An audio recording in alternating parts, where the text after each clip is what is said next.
दोस्तों नमस्कार। मैं प्रशांत कौशिक समाज इंडिया के मंच पर आप सभी का हार्दिक स्वागत करता हूं, हार्दिक अभिनंदन करता हूं। आप जैसे जानते हैं पिछले कुछ दिनों की अगर बात करें, लगातार भारतीय विदेश नीति को लेकर तमाम चुनौतियां भी महसूस होती हैं और लगातार विदेश नीति पर सवाल भी उठते हैं कि भारत आखिरकार किस तरह की विदेश नीति को अप्लाई कर रहा है। चाहे रूस यूक्रेन युद्ध की बात करें, उसमें भारत का क्या रोल रहा है, क्योंकि रूस और यूक्रेन से दोनों से संबंध भारत के रहे। उसी प्रकार वर्तमान में ईरान और इजरायल के बीच जो युद्ध चल रहा है, इसको लेकर भी भारत का जो स्टैंड है, उस पर भी भारत के अंदर सवाल उठ रहे हैं कि एक तरफ़ा उसका जो स्टैंड है, वो इज़राइल के पक्ष में ज़्यादा झुकता दिखाई देता है। जबकि भारतीय पॉलिसी ऐसी कभी नहीं रही है। ईरान, इज़राइल दोनों से उनके बड़े पुराने ऐतिहासिक संबंध रहे। ईरान से खास तौर से सांस्कृतिक और ऐतिहासिक संबंध ईरान के साथ भारत के लगातार रहे। और भारत-पाकिस्तान के युद्ध के पश्चात जैसे डोनाल्ड ट्रंप की भूमिका सामने आई, जिस तरह से वह लगातार दावा करते हैं, उस पे भी भारत के प्रधानमंत्री की चुप्पी लगातार बनी हुई है। तो तमाम सवाल भारतीय विदेश नीति को लेकर, भारतीय विदेश किस तरह की पॉलिसी को लगातार वे अमली-जामा पहना रहे हैं, उस पे सवाल लगातार उठ रहे हैं। इन सब बातों में चर्चा करने के लिए हमारे साथ देश के बहुत ही वरिष्ठ पत्रकार और राजनीतिक मामलों के जानकार हमारे साथ इस चर्चा में शामिल हैं। उनका परिचय मैं आप सभी से करा देता हूँ। हमारे साथ प्रयागराज से सुनील शुक्ला जी जुड़े हैं, बहुत ही सीनियर जर्नलिस्ट है। बहुत-बहुत स्वागत करता हूँ, बहुत-बहुत अभिनंदन करता हूँ। तो क्या लगता है आपको, वर्तमान चुनौतियाँ भारतीय विदेश नीति में जिस तरह से सामने आ रही हैं और लगातार सवाल भी उठ रहे हैं कि भारत का जो स्टैंड है, वह मतलब ऐसा नहीं है कि जो जैसे ईरान से हमारे पुराने संबंध रहे हैं, बड़े ऐतिहासिक संबंध है ईरान के साथ, इज़राइल के साथ भी बड़े सामरिक दृष्टिकोण से संबंध भारत के रहे हैं। लेकिन जो बैलेंसिंग वाली जो स्थिति होनी चाहिए, जो संतुलन बना के चलना चाहिए, उसमें कहीं न कहीं क्वेश्चन लगातार उठ रहे हैं। इसके पीछे कौन से ऐसे कारण देख पाते हैं आप, जो संतुलन वाली जो स्थिति है, उसमें कहीं न कहीं क्या चूक रहा है भारत, क्या लगता है? धन्यवाद प्रशांत जी। ये बिल्कुल इस समय जो इजराइल और ईरान का संघर्ष है, उसमें भारत की विदेश नीति को लेकर के या भारत भारत के स्टैंड को लेकर के लोगों के मन में तरह तरह की आशंका है। भारत कभी भी दुनिया के विभिन्न घटनाओं पर कभी इतनी इस तरह से चुप्पी नहीं साधे रहा हो। और यह ऐसा खाड़ी का यह मसला तो भारत के लिए बहुत ही महत्वपूर्ण है, क्योंकि खाड़ी के देशों के साथ और इजराइल के साथ भी भारत के कई तरह के हित जुड़े हुए हैं। इसमें आर्थिक हित भी है, रणनीतिक हित भी है, लोगों के बीच जो आपसी संपर्क है, पीपल टू पीपल कॉन्टैक्ट है, वो उसमें बड़े पैमाने पर है। तो ऐसे में इस युद्ध के मौके पर, इस संघर्ष के मौके पर भारत की चुप्पी निश्चित रूप से लोगों के मन में कई तरह की आशंकाएं पैदा करती है। भारत खाड़ी के मामलों में हमेशा हस्तक्षेप करता रहा और वह अपनी बात बड़ी ताकत के साथ कहता भी रहा है। इस खाड़ी का एक सबसे बड़ा मसला आज तक भी जो बहुत बड़ा मसला है, वो फिलिस्तीन का मुद्दा है। उस पर भी भारत बड़ी मजबूती के साथ अपनी बात कहता रहा है और इजराइल से अपने संबंधों के बावजूद भी वह फिलिस्तीन के पक्ष में खड़ा रहा है।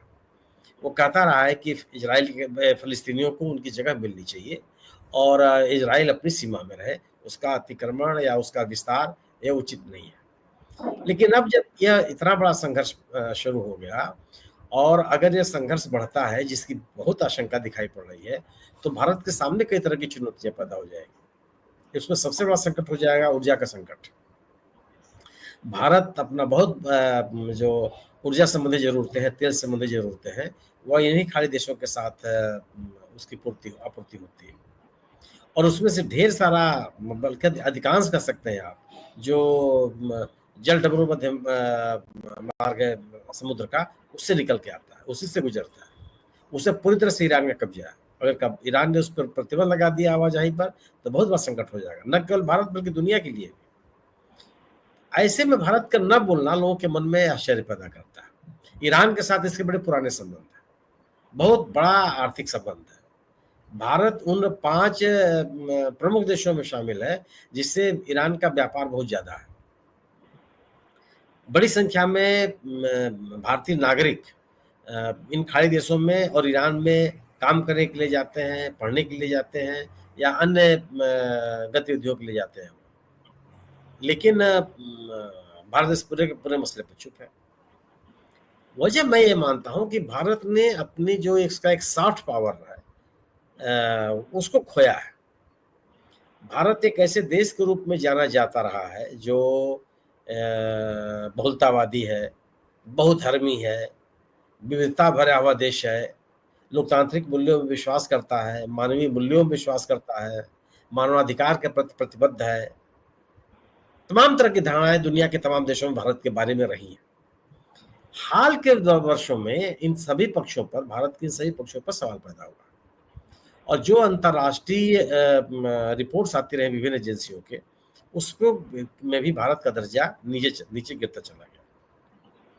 तरह तरह के सवाल पैदा हुए और हमारी सरकार ने उन उन सवालों पे कोई जवाब देने के बजाय उन उन, उन रिपोर्ट्स को ही खारिज करती रही।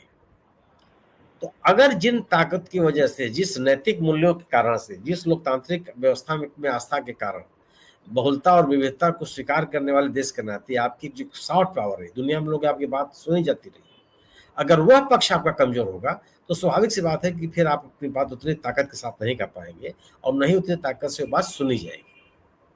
सच के साथ खड़ा होना, विस्तारवादी ताकतों के खिलाफ खड़ा होना, लोकतांत्रिक मूल्यों के साथ खड़ा होना, लोगों की आजादी की लड़ाई में के लिए लड़ रहे लोगों के साथ खड़ा होना, यह आपको ताकतवर बनाता है। अगर इन मुद्दों पर आपकी चुप्पी होती है तो निश्चित सी बात है कि दुनिया के तमाम देश आपको उतनी गंभीरता से नहीं लेंगे जिस गंभीरता के लिए आप जाने जाते रहे। इस मुद्दे पर भारत की चुप्पी निश्चित रूप से लोगों के मन में सवाल पैदा कर रही है। हालांकि ऐसा नहीं है कि भारत भूमिका अदा करने की स्थिति में नहीं है। भारत के साथ दोनों देशों के संबंध है और गहरे संबंध है। कोई ऐसा नहीं कि बस बहुत ही प्रभावी और बहुत दीर्घकालिक संबंध है दोनों देशों के साथ। भारत इस संघर्ष को रोकने में, इसके विभीषिका को कम करने में, दोनों देशों को शांति वार्ता के लिए तैयार करने में बड़ी भूमिका अदा कर सकता है। लेकिन भारत की चुप्पी कई लोगों को निराश करती है और उन भारतीय नागरिकों को भी निराश करती है जो भारत की विदेश नीति को एक ताकतवर देश की नीति के रूप में देखते रहे। जी जी जी, जैसा आपने कहा कि भारत बड़ी भूमिका निभा सकता है दोनों देशों में शांति वार्ता के लिए भी, तमाम तरह की शांति को स्थापित करने के लिए। लेकिन ऐसे क्या कारण है कि भारत का जो संतुलन, जैसा आपने पूरे विषय को बताया कि कहीं ना कहीं निराशा लोगों को हो रही है कि भारतीय विदेश नीति उस तरह से प्रभावी रूप से अमल नहीं कर रही है अपनी चीजों पर। क्या भारत की अंदरूनी राजनीति के परिप्रेक्ष्य में भारतीय विदेश नीति बनाई जा रही है कि जिस तरह से इसराइल को लेके एक पलड़ा झुका दिखाई देता है? और सोशल मीडिया पर भी हम देखते हैं तमाम तरह के ऐसे ट्विटर अकाउंट हैं या दूसरे तरह के ऐसे इसराइल के पक्ष में बातें कर रहे हैं। तो भारतीय जो अंदरूनी राजनीति है, भारतीय पॉलिटिक्स है, क्या उसका असर विदेश नीति पर पड़ रहा है? जबकि पहले अगर मैं समझता हूँ कि शायद पहले विदेश नीति पर भारतीय अंदरूनी राजनीति का कोई प्रभाव नहीं पड़ता था। विदेश नीति अपनी एक अलग से पूरा अपने नियम कायदे जो तमाम देशों के साथ उनके संबंध होते थे, कैसे मैनेज करने, उससे अंदरूनी राजनीति में अलग रखते थे। लेकिन वर्तमान समय में क्या अंदरूनी राजनीति विदेश नीति पर हावी हो गई है? क्या लगता है आपको? अपने आंतरिक राजनीति में अपने दलीय हितों को या अपने राजनीतिक हितों को ध्यान में रख करके जब विदेश नीति चलाने का प्रयास करते हैं तो फिर विदेश नीति कमजोर होती है। भारतीय जनता पार्टी एक दक्षिणपंथी पार्टी के रूप में जानी जाती रही है। अल्पसंख्यकों के प्रति इसके रवैये को लेकर के सभी वाकिफ हैं। तरह तरह के आरोप लगते रहे हैं।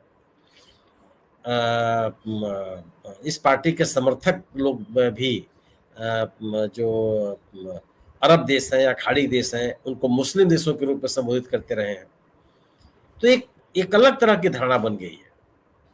और जब आप इस दृष्टिकोण के साथ आगे बढ़ते हैं तो फिर आपकी भूमिका को लेकर के लोगों के मन में संदेह पैदा होता है। आप याद कीजिए कि जब नूपुर शर्मा का बयान आया था, इसमें पूरा का पूरा मुस्लिम जगत प्रभावित हुआ था, किस तरह की प्रतिक्रिया हुई थी। और इन देशों का ही दबाव था कि भारतीय जनता पार्टी को नूपुर शर्मा को अपने पद से हटाना पड़ा था। और आज नूपुर शर्मा कहाँ है, हम कम से कम मुझे जानकारी नहीं है, आपको जानकारी है तो मैं नहीं कर सकता। तो आप इन देशों की ताकत से इनकार नहीं कर सकते, लेकिन इन देशों के साथ दूरी बना करके अगर आप राजनीतिक हितों को साधने की कोशिश करेंगे तो उसका असर आके विदेश नीति वही पड़ेगा। क्योंकि वह देश आपकी गतिविधियों से, आपकी सोच से, आपके तौर तरीकों से, राजनीतिक लाभ लेने की कोशिशों से परिचित है। वो जानते हैं कि आप क्या करना चाहते हैं और आप क्या कर रहे हैं। तो अंतर्राष्ट्रीय पैमाने पर जो उपस्थिति आपको दर्ज करनी है, वह उपस्थिति आप समेकित रूप से अपनी बात कह करके ही हासिल कर सकते हैं, अन्यथा नहीं कर सकते। अपने ही नागरिकों को अलग अलग निगाह से देख करके आप अपने प्रभावकारी असर को नहीं छोड़ सकते। भारत की एक साख रही है, और इसीलिए आप देखेंगे कि भारत की आज़ादी के बाद से ही, कुछ ही समय के बाद से ही तमाम देशों के साथ सहयोग की संधि हुए, जिसमें ईरान भी शामिल है, कि लोग भारत को एक मजबूत सॉफ्ट पावर मानते रहे, सॉफ्ट पावर के रूप में देखा कि भारत किसी भी उस द्वितीय युद्ध के बाद जो कोल्ड वार की स्थिति बनी, शीत युद्ध की स्थिति बनी, भारत किसी के पक्ष में नहीं गया। वह एक गुटनिरपेक्ष देश के रूप में अपने आप को स्थापित किया और ढेर सारे देशों को उस आंदोलन के साथ जोड़ा। वह जो उसकी एक ताकत रही है, वह ताकत आज कमजोर होती हुई दिखती है लोगों को। लोगों को लगता है कि भारत अपनी दुनिया के तमाम मसलों पर उतनी मजबूती के साथ अपनी बातें नहीं रख पा रहा है या रख रहा है जो जिसके लिए वो जाना जाता है। और हाल का घटनाक्रम भी है, इजराइल के युद्ध को लेकर के जो संघाई सहयोग संगठन का इस बयान आया, उससे भारत की दूरी, ये लोगों के मन में सवाल पैदा किए कि इजराइल की आलोचना करने के अगर हम तैयार नहीं है, जो एक आज की तारीख में एक आक्रांता देश है, हमलावर देश है, उसने हमला किया है। अगर आप उस विषय पर चुप हो जाते हैं तो लोगों के मन में संदेह पैदा होता है कि आखिर क्यों, किनके दबाव में आप हैं। संयुक्त राष्ट्र संघ में जो इजराइल के खिलाफ प्रस्ताव पारित होने जा रहा था, पारित हुआ, उस प्रस्ताव में भारत का अनुपस्थित हो जाना लोगों के मन में सवाल पैदा किया कि आखिर ऐसी क्यों, ये स्थिति क्यों हो गई। भारत के विरोध के बावजूद संयुक्त राष्ट्र संघ के आतंकवाद विरोधी समिति की अध्यक्षता पाकिस्तान को सौंप दिया जाना, ये कुछ ऐसे घटनाक्रम है जो भारतीय राजनीति को, भारतीय डिप्लोमेसी को, जिन आधार पर भारतीय डिप्लोमेसी को कमजोर मानने लगे। और अभी हाल का जो घटनाक्रम हुआ, जिसमें फील्ड मार्शल मुनीर को अमेरिकी राष्ट्रपति ने अपने यहाँ भोज में बुला लिया, यह तथ्य है कि किसी भी सेनाध्यक्ष को, पाकिस्तानी सेनाध्यक्ष को सेनाध्यक्ष के रूप में अमेरिका के किसी राष्ट्रपति ने आमंत्रित नहीं किया था, किसी को, चाहे परवेज मुशर्रफ रहे हो और चाहे जियाउल हक रहे हो और चाहे अयूब खान रहे हो। जब तक ये लोग सेना के पदों पे थे, किसी राष्ट्रपति ने उनसे मिलने की कोशिश नहीं की, कभी नहीं बुलाया। यह भारतीय राजनयिक की, भारतीय डिप्लोमेसी की बहुत बड़ी सफलता रही है। लेकिन उसी पाकिस्तान के फील्ड मार्शल को अमेरिकी राष्ट्रपति ने अपने यहाँ भोज पे आमंत्रित किया। यह हमारी कमजोरी का द्योतक है, हम रोक नहीं पाए। जिस राजनीति के हम लोग जाने जाते रहे हैं, उस राजनीति को हम प्रभावी तरीके से रख नहीं पाए। दुनिया के तमाम देशों के बीच में पाकिस्तान को आतंकवादी देश, आतंकवाद को प्रश्रय देने वाला देश, आतंकवादियों को पनाह देने वाले देश के रूप में हम निरूपित करते रहे और दुनिया इसको मानती रही है। संयुक्त राष्ट्र के सूची में इसको ग्रे कंट्री के रूप में रखा गया। अमेरिका के आज के राष्ट्रपति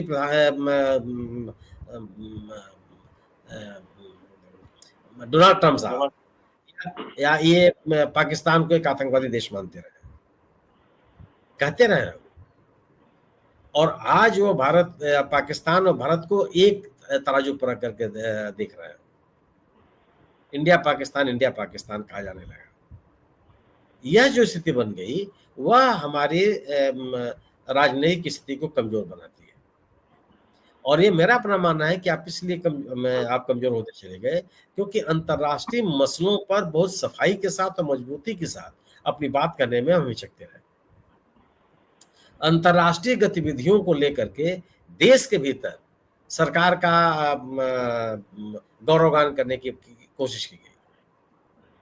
दुनिया में जाकर के विभिन्न देशों में इंडियन डायस्पोरा के संबोधन के नाम पर तमाम तरह के कार्यक्रम आयोजित किए जाने लगे और जिसमें अंदरूनी राजनीति की चर्चा की जाने लगी।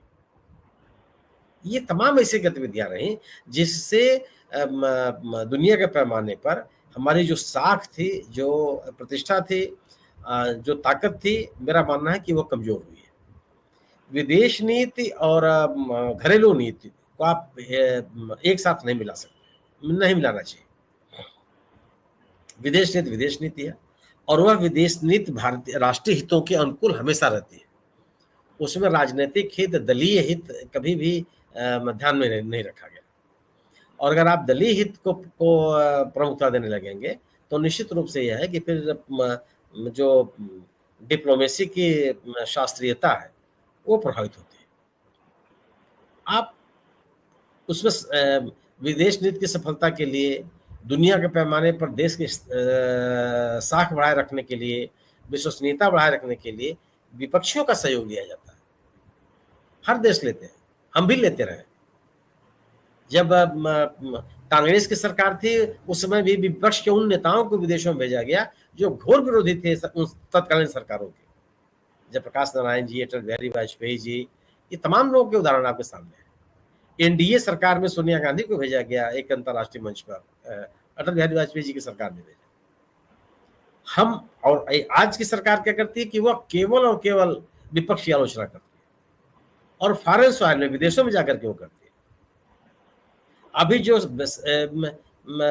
संयुक्त संसदीय प्रतिनिधिमंडल भी भेजा गया उसमें भी सत्तारूढ़ दल के लोगों ने कांग्रेस पे हमले किए, विदेश से बैठ करके हमले किए। यह जो आपके काम करने का तरीका होता है वो आपको कमजोर करता है। राष्ट्रीय मसलों पर एक स्वर में बात करने की आवश्यकता होती है, चाहे देश में चाहे देश के बाहर।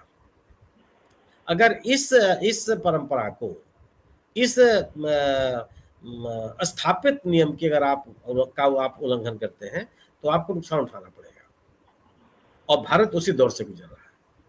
जी जी जी जी। मतलब जैसा आपने कहा कि जो अपने जो पाकिस्तानी सेनाध्यक्ष मुनीर का जो ट्रंप ने आमंत्रण दिया, उन्हें लंच पे उन्होंने आमंत्रित किया, तो एक तरह से देखा जाए तो पहलगाम के सीधे सीधे मास्टरमाइंड जनरल मुनीर ही है, पाकिस्तान के जो सेनाध्यक्ष है। और एक तरह से अपराधी हमारे देश की नजर अगर माने जाए कि पहलगाम की जो घटना घटी है उसके पीछे सीधा सीधा उनका पूरा दिमाग था, पूरा उनका हाथ था। ऐसे में एक आतंकी देश के सेनाध्यक्ष को अमेरिका द्वारा राष्ट्र रेयर केस है कि ऐसा कभी सेनाध्यक्ष को नहीं बुलाया अमेरिका के अंदर, लेकिन भारत ने उसका विरोध कहीं भी नहीं जताया। कहीं भी ऐसा भारत की तरफ से ऐसा कोई आपत्ति नहीं जताई, कोई विरोध नहीं जताया गया अमेरिका से कि आप कर क्या रहे कि ऐसे आतंकी पोषित करने वाला, आतंक पोषित करने वाले सेनाध्यक्ष को बुला रहे हैं। एक तरह से आतंकी है वो मुनीर। तो इसके पीछे कौन से ऐसे कारण थे कि भारत की चुप्पी बनी रही और उसने उस पर विरोध भी नहीं जताया? क्या लगता है? यही तो लोगों की समझ से परे है कि आखिर ऐसी बात, ऐसे वक्तव्यों का, ऐसी गतिविधियों का, पाकिस्तान अमेरिका की ऐसी गतिविधियों का, बयानों का भारत गंभीरता से, मजबूती के साथ प्रतिकार क्यों नहीं कर रहा? भारत अपने द्विपक्षीय मसलों में कभी भी किसी तीसरे पक्ष की मध्यस्थता स्वीकार नहीं किया, आजादी काल से लेकर के हाल के वर्षों तक कभी नहीं किया, और इसकी घोषित नीति रही है। यह जो अभी पुलवामा के बाद जो एक सैनिक संघर्ष हुआ, उसके सैनिक युद्ध विराम को लेकर के जो बयान दिया अमेरिकी राष्ट्रपति ने, हमने कभी उसका खंडन नहीं किया। हमको नाम लेके कहना चाहिए था कि जो ट्रंप साहब बयान दे रहे हैं वो गलत है, और ट्रंप के बयान का खंडन कोई प्रवक्ता या कोई सामान्य व्यक्ति नहीं कर सकता।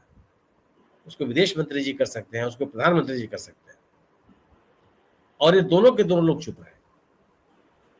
उनको नाम लेकर कहना चाहिए नहीं हम कोई मध्यस्थता स्वीकार नहीं करते, और जो ट्रंप बयान दे रहे हैं वो गलत है। आप कहते रहे हैं कि हम द्विपक्षीय मामलों में किसी तीसरे पक्ष का हस्तक्षेप स्वीकार नहीं करते, लेकिन जिस तरीके से बयान का खंडन किया जाता है कि मिस्टर ट्रंप जो बयान दे रहे हैं, अमेरिकी राष्ट्रपति जो बयान दे रहा है, वो पूरी तरह से गलत है, बेबुनियाद, वो हम नहीं कर पा रहे। और ट्रंप ने यह बात एक दो बार नहीं कही है, 15 बार कही है, लगातार कही है, और जब मौका आता, बिहार में जब मौका आया तब उन्होंने कह दिया। इजराइल और ईरान के युद्ध के संदर्भ में भी उन्होंने बात कह दी कि जिस तरीके से पाकिस्तान और भारत के बीच मध्यस्थता करके हमने युद्ध खत्म कराया, शांति वार्ता कराई, उस तरह से इन दोनों देशों को भी आना पड़ेगा, ये बात उन्होंने कही। तो क्यों ऐसा हो रहा है, यह तो जो विदेश नीति को जानने वाले लोग हैं उनके भी समझ के बाहर है। कौन सा ऐसे कारण है जिससे हम अमेरिका का विरोध नहीं कर पा रहे? अमेरिका के प्रति हम इतना झुके हुए क्यों दिखाई पड़ रहे हैं? भारत की नीति कभी नहीं रही।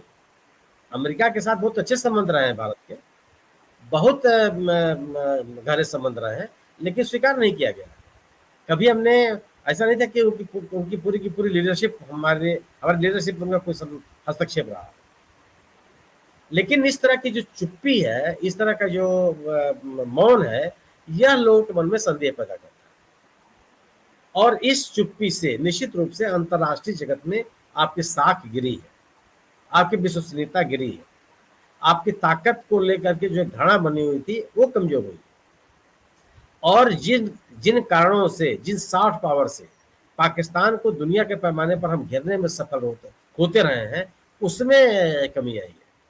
और यह एक चिंताजनक सवाल है। जी जी जी, बिल्कुल ठीक कहा आपने कि वास्तव में बड़ा प्रश्न तो है कि आखिरकार भारतीय चुप्पी क्यों बरकरार है, ट्रंप का विरोध मतलब प्रधानमंत्री स्वयं क्यों नहीं कर रहे हैं इस बात का।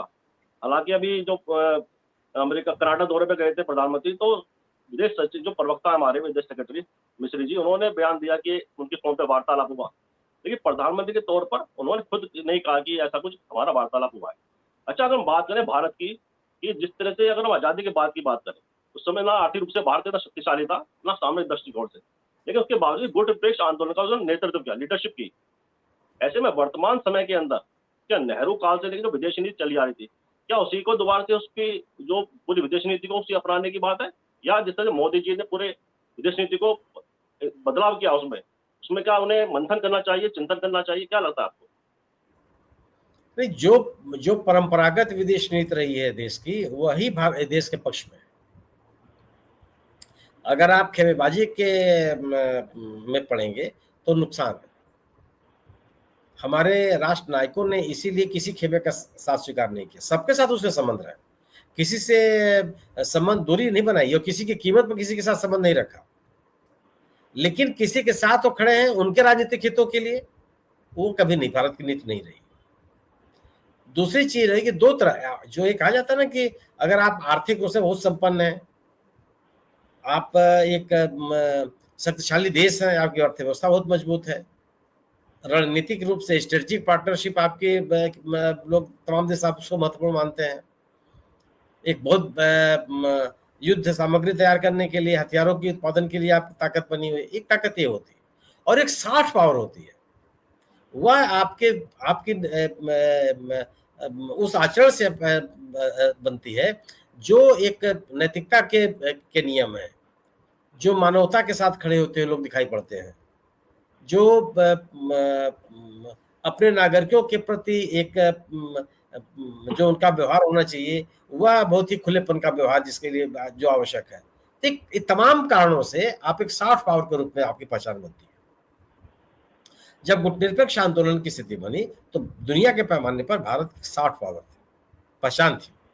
जवाहरलाल नेहरू को एक ऐसे नेता के रूप में पहचान मिली जो लोकतांत्रिक मूल्यों में विश्वास करता है, जो सहअस्तित्व में विश्वास करता है, जो दुनिया के साथ मिलकर के आगे बढ़ने की बात करता है, अपने नागरिकों के बीच या दुनिया के नागरिकों के बीच में किस तरह का भेदभाव नहीं करता, और एक जो शुचिता होनी चाहिए सार्वजनिक जीवन में, उसके प्रति प्रतिबद्ध नेता के रूप में उनको माना गया। और परिणाम क्या हुआ कि नेहरू जी के साथ साथ तत्कालीन यूगोस्लाविया के मार्शल टीटो, मिस्र के कर्नल नासिर, ऐसे बड़े नेता शामिल हुए। और तमाम उस दौर के जो बड़े नेता थे दुनिया में, उन सभी ने इस पहल को स्वीकार किया, चाहे जूलियस nyerere रहे हों, चाहे अन्य जो लोगों की व्यक्तिगत आजादी को लेकर के संघर्ष करने वाले दुनिया के विभिन्न कोने के जो नेता रहे, सबने इस पहल को स्वीकार किया और उसको मान्यता दी। बड़ी संख्या में देश शामिल हुए उस पूरे के पूरे आंदोलन, और वो देश दुनिया के उन सभी देशों की खिलाफत करते नजर आए, उनके खिलाफ बयान देते नजर आए जो अंतर्राष्ट्रीय मानक है, मूल्य है, परंपराएं हैं, उसका उल्लंघन करते हुए जो दिखाई पड़ा। बोलते रहे। भारत की एक पहचान निरस्त्रीकरण के रूप में रही, मतलब परमाणु आयुध नहीं होने चाहिए दुनिया में, इस बात का समर्थक देश के रूप में इसको माना गया। सवाल इस बात का है ना कि अगर आप आर्थिक रूप से बहुत संपन्न नहीं है, तो कम से कम एक सॉफ्ट पावर के रूप में आपकी पहचान हो, और वो सॉफ्ट पावर मूल्यों और आदर्शों के आधार पर ही आप हासिल कर सकते हैं, दूसरा कोई जरिया नहीं है। और मूल्यों और आदर्शों पे चलने के लिए अपनी पूरी राजनीति, कूटनीति और गवर्नेंस को चलाने के लिए आपको दलीय हितों से ऊपर उठना होता है, राजनीतिक हितों से ऊपर उठना होता है। उस कार्यशैली को अपना करके ही भारत दुनिया के पैमाने पर अपना असर छोड़ सकता है। ऐसा नहीं है कि भारत कोई खारिज होने वाला देश है। दुनिया भारत के महत्व को इनकार नहीं कर सकती। बहुत बड़ा देश है, जो बार बार कहा जाता है कि बहुत बड़ा बाजार है भारत। ये कहा जाता है कि भारत के पास मानव संसाधन बहुत है, क्षेत्रफल में बहुत बड़ा है। तो ऐसा नहीं है कि कोई इसकी अनदेखी कर ले, लेकिन इस अपने तमाम गुणों के कारण जो दुनिया में असर होना चाहिए, उस असर को पाने के लिए या बनाए रखने के लिए जो हमारी परंपरागत नीति रही है, उसमें ही चलना होगा। किसी के साथ खड़े होकर के आप अपनी ताकत को बटोर नहीं सकते। आज अमेरिका के साथ क्या हो रहा है? अमेरिका अगर इजराइल के साथ खड़ा दिखाई पड़ रहा है, तो रूस से विरोध कर रहा है, चाइना भी विरोध कर रहा है, तमाम देश विरोध कर रहे हैं। अरब देशों में अमेरिका को लेकर के नाराजगी है। उन देशों में भी नाराजगी है जिनको अमेरिका खुले रूप से सहयोग करता रहा है। तो आपका किसी के एक पक्ष में खड़े हो जाने पर आपकी ताकत घट जाती है, आपकी जो स्वीकृति होती है उसमें संदेह पैदा होता है। भारत को एक तटस्थ देश के रूप में जो अपनी साख बनाई थी, उस साख को वापस पाने की आवश्यकता है, और सॉफ्ट पावर के रूप में भारत अपनी उस ताकत को बनाए रख सकता है, इसमें किसी को संदेह नहीं होना चाहिए। लेकिन आज जो हमारी विदेश नीति है, उससे बदलाव लाना पड़ेगा। जो हम किसी एक खेमे के साथ बदते हुए दिखाई पड़ रहे हैं, वो उचित नहीं है। फिलिस्तीन के मुद्दे पर हमको खुल करके फिलिस्तीन के साथ खड़ा होना पड़ेगा, भले हमारे इजराइल के साथ बहुत अच्छे संबंध हो, क्योंकि फिलिस्तीन का संबंध किसी समूह का समर्थन नहीं है। एक समूह को उनके देश देने का, एक उनको उनके मांग का समर्थन करना है, मानवाधिकार का समर्थन करना है, लोकतंत्र का समर्थन करना है, और विस्थापित किए जा रहे अपने ही देश से विस्थापित किए जा रहे लोगों के खिलाफ खड़ा होने का एक वो पहचान है। तो अगर आप इन मुद्दों पर एक साथ नहीं खड़े होंगे, तो निश्चित रूप से दुनिया के मंच पर जो आपकी ताकत रहेगी वो घटेगी, उसको बरकरार नहीं रख सकते हैं। जी जी जी, बिल्कुल ठीक कहा कि तमाम तरह के तथ्यों को देखना चाहिए, समझना चाहिए, उसके अनुसार ही विदेश नीति को भी बनाना भी चाहिए। अच्छा, कार्यक्रम के अंत में आते हैं, 2-3 विषय में जोड़ते हैं कि जैसे कि व्यक्तिगत इवेंट को लेकर पूरा जिस तरह से पूरा एक देखा हमने पिछले कुछ सालों में कि पूरा आभामंडल स्थल तैयार किया गया, तमाम विदेशी गायकों के साथ सार्वजनिक रूप स्थलों पर उनके साथ फोटो शूट, वीडियो शूट, इस तरह के तमाम ऐसे इवेंट हमने देखे विदेश नीति के मामले में। और सभी को प्रधानमंत्री जी भी बड़े अच्छे से उनके संबंध भी रहे हैं, सबसे राष्ट्रों से बड़े आत्मीयता उनका मेल मिलाप होता है, गले मिलते हैं, हाथ मिलाते हैं, तो बड़े ऐसे अच्छे लगते हैं फोटो शूट सारे की इतना आत्मीयता बड़े राष्ट्राध्यक्ष के बीच में है, और होना भी चाहिए, संबंध अच्छे बनते हैं इससे। लेकिन अगर विदेश नीति के स्तर पर देखें, जिस तरह से भारत पाकिस्तान के बीच जो संघर्ष हुआ, उसमें कोई भी राष्ट्र हमारे देश के साथ खड़ा नहीं हुआ, किसी ने भी हमारे पक्ष में अपनी आवाज नहीं उठाई, किसी ने भी आतंक के खिलाफ नहीं बोला। और अमेरिका तो लगातार, डोनाल्ड ट्रंप तो लगातार पाकिस्तान को हमारे समकक्ष खड़ा करने की कोशिश लगातार वह कर रहे हैं। इसी परिप्रेक्ष्य में जब कल नरेंद्र मोदी जी उड़ीसा में थे और उन्होंने वहां पे रैली में कहा कि मैं डोनाल्ड ट्रंप का न्योता मैंने स्वीकार नहीं किया कि मुझे उड़ीसा में आना था, भगवान जगन्नाथ की धरती पर आना था। तो ऐसे कभी किसी प्राइम मिनिस्टर ने किसी विदेशी नेता के बारे में किसी सभा में ऐसा नहीं कहा होगा जो प्रधानमंत्री से कल कहा कि चाहे उन्होंने एक न्योता ठुकराया, लेकिन किसी भी हमारे, मैं समझता हूँ किसी प्राइम मिनिस्टर ने अपने चुनावी संबोधन में या किसी रैली में इस तरह का संबोधन किसी विदेशी राष्ट्राध्यक्ष के लिए नहीं दिया होगा। तो क्या लगता है आपको, तमाम तरह के जो इफेक्ट बटे विदेशी नीति के ऊपर, इवेंट्स को लेकर हो, चाहे इस तरह के आयोजन के ऊपर हो, कि उसमें क्या लगता है आपको, भारत की विदेश नीति पर वास्तव में इस समय ऐसा दौर है जिस समय उन्हें चिंतन गंभीरता से करना चाहिए और भारत के तमाम विपक्षी नेताओं के साथ भी बैठना चाहिए कि हम अपनी विदेश नीति को कैसे मजबूत कर सकें, कैसे सुदृढ़ कर सकें? क्या लगता है आपको? किसी भी लोकतांत्रिक देश में आमतौर पर विदेश नीति और सेना की गतिविधियों के नाम पर राजनीति नहीं की जाती है। कोई इसका उल्लेख नहीं करता। मुझे नहीं याद है कि अतीत में भी भारत में कभी इस तरह के दृश्य उपस्थित हुए। आज जो जिस तरह की सरकार आज की सरकार जो राजनीतिक लाभ लेने की कोशिश करती है, यह बहुत उचित नहीं कर सकते हैं। और अगर मान लीजिए प्रधानमंत्री जी कहते हैं कि उनको उड़ीसा आना था, इसलिए उन्होंने डोनाल्ड ट्रंप का न्योता स्वीकार नहीं किया, तो क्या वो वहां से लौटे हैं, कनाडा से लौटे हैं या क्रोएशिया से लौटे तो सीधे उड़ीसा चले गए? ये देश के लोग देख नहीं रहे हैं।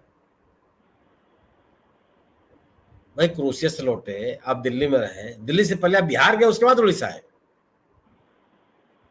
तो ऐसा तो नहीं था ना कि आप नहीं क्रोएशिया से उड़ेंगे और सीधे उड़ीसा में उतर जाएंगे, ऐसा तो नहीं हुआ। तो इस तरह के बयानों से आप कुछ हासिल नहीं करते हैं। एक चर्चा भले उसके आप होने लगे लोगों के बीच में। सवाल यह है कि अगर आप विदेश गए हैं तो विदेश में भारतीय नागरिकों के हित में क्या हासिल हुआ, इसकी जानकारी आपको देनी चाहिए। हमने क्या पाया, हम कितनी दूर आगे गए, ये तो प्रधानमंत्री जी ने कभी नहीं किया। जो विदेश राष्ट्रपति, उपराष्ट्रपति, प्रधानमंत्री के विदेश दौरे के जो मानक होते थे, उसको भी प्रधानमंत्री जी ने कभी सरकार ने नहीं माना। प्रधानमंत्री के यानी विशिष्ट लोगों के दौरों के दौरान मंत्रियों का समूह जाता था, सांसदों का समूह जाता था, उसमें सत्तारूढ़ दल के लोग भी होते थे और विपक्षी दल के लोग भी होते थे। ये मीडिया जगह से जुड़े हुए लोग जाते थे। सब प्रधानमंत्री जी ने ऊपर उस परंपरा को बंद कर दिया। तो ऐसा थोड़ा था कि ये लोग जाते थे तो केवल पर्यटक की तरह से मौज मस्ती करके चले आते थे। ये इनका भी लोगों के बीच से संवाद होता था। इन लोग अलग अलग लोगों से मिलते थे। सांसद वहां के विभिन्न दलों के नेताओं से उनकी मुलाकात होती थी। जो मीडिया के लोग जाते थे उनकी स्थानीय लोगों से बात होती थी, समाज के विभिन्न समूहों से उनकी बात होती थी उस देश के। तो उस देश में भी हमारे बारे में, हमारे देश के बारे में एक समझ पैदा होती थी, एक विमर्श पैदा होता था। अगर किसी तरह की कोई निर्मूल धारणा बन रही होती थी तो ये चीजें साफ हो जाती थी। वो सब चीजें बंद हो गई। और विदेश यात्राओं से लौट के आने के बाद या विदेश यात्रा के दौरान भी प्रधानमंत्री मीडिया के माध्यम से जो अपनी यात्राओं का उल्लेख करते थे वो बंद हो गया। सवाल यह है ना कि विदेश यात्राएं जब होती हैं तो विदेश यात्राएं घरेलू राजनीति के हितों को साधने के लिए नहीं होती है। देश राष्ट्र हित के लिए आप विदेशों की यात्रा करते हैं और अब आपको यह बताना होता है कि इस यात्रा संबंधित यात्रा से क्या क्या चीजें हासिल हुई। तो प्रधानमंत्री जी ने कभी नहीं किया, कभी कोई ब्रीफिंग नहीं हुई, कोई बयान नहीं आया। तो इस तरह के बयानबाजी से मेरा अपना मानना यह है कि आपके समर्थकों में तो उत्साह बन सकता है। परसेप्शन बनाने वाला जो कोई समूह अगर आपके साथ है तो इस तरह की धारणाओं को प्रचारित करने की कोशिश करेगा। लेकिन समाज का, देश का बहुसंख्यक समाज उसको, बड़ी तादाद में लोग उसको स्वीकार कर लेते हैं, ऐसा नहीं है। देश के लोग आपके सभी गतिविधियों का मूल्यांकन करते हैं और उसी लिहाज से मूल्यांकन करते हैं जिस लिहाज से वो घटनाएं संचालित हो रही हैं, चल रही हैं। विदेश नीति के उपलब्धियों का मूल्यांकन लोग इसी आधार पर करेंगे कि भारत को हासिल क्या हुआ। बयान देने से लोग स्वीकार नहीं कर लेंगे। और आज देख रहे हैं कि जो बात कही जा रही थी कि दुनिया में भारत का डंका बज रहा है, ये माहौल बनाया गया था।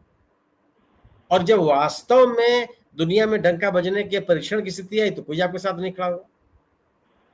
एक जो जन समर्थन, जो विभिन्न देशों का समर्थन हमको मिलना चाहिए था वो नहीं मिला।